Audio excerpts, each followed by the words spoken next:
News and information you need from the people making a difference. This is Comcast Newsmakers. At the Reading Public Museum, an exhibit there is focusing on fabric. Hi, I'm Janelle Wolfe, and you're watching Comcast Newsmakers. Thanks for being here.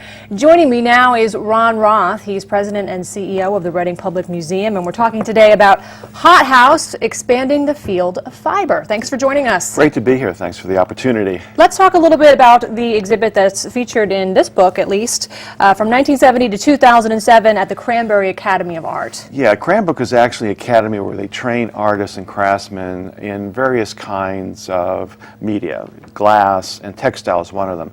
And it's really one of the leading centers of some of the most creative work being done in textile art. And so one of the things that we're excited about, this encompasses 25 years of some of their finest artists who've been trained there, who've gone on to really great careers in textile.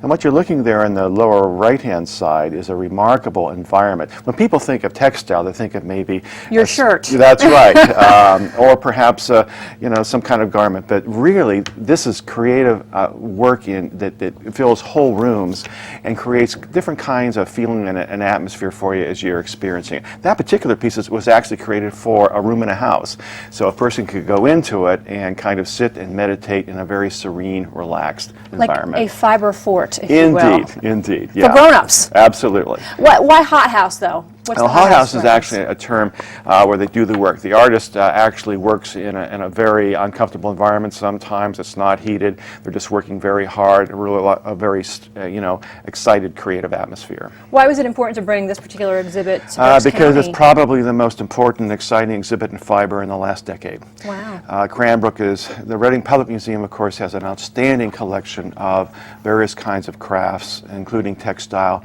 including Pennsylvania German, folk art, quilts, and so on. So this is a natural part of our mission and exploring really at the cutting edge some of the great work being done by the greatest artists in this particular field. And it's like none other. This is going to be a regional show that I think will attract people from all over our county and the region. Just looking through the book right now, I mean, there's a lot of things that you kind of almost look like you want to go up to and touch. Exactly. Obviously not really recommended for people. No. But I mean, from three-dimensional works of art, clothing, sculpture, it really runs the gamut here. It's very true. It's very textural, and people will feel very comfortable with it. They'll feel very at home, and yet very excited about it. For the most part, it's certainly no touch, but it's something that people can really, I think, visually get really excited about.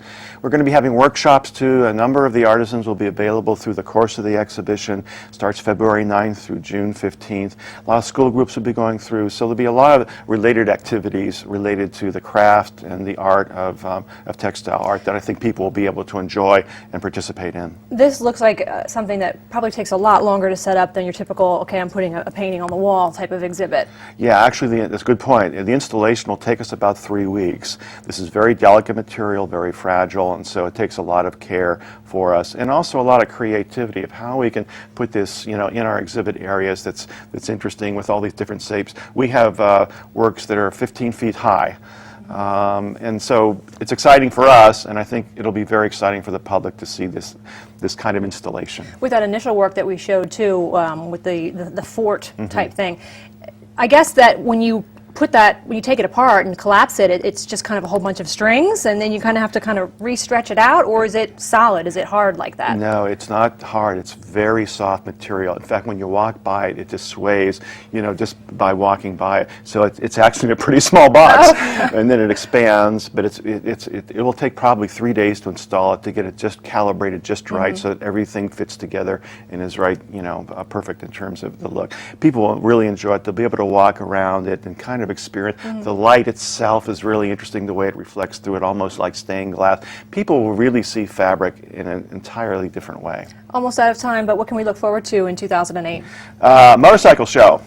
We're going to be doing a show called Born to be Wild, the art and design of the motorcycle, next October. We think that'll be a real exciting thing for people. Thanks, Ron. And thank you for watching Comcast Newsmakers, an exclusive presentation of Comcast. We'll see you online until next time at cn8.tv. I'm Janelle Wolfe.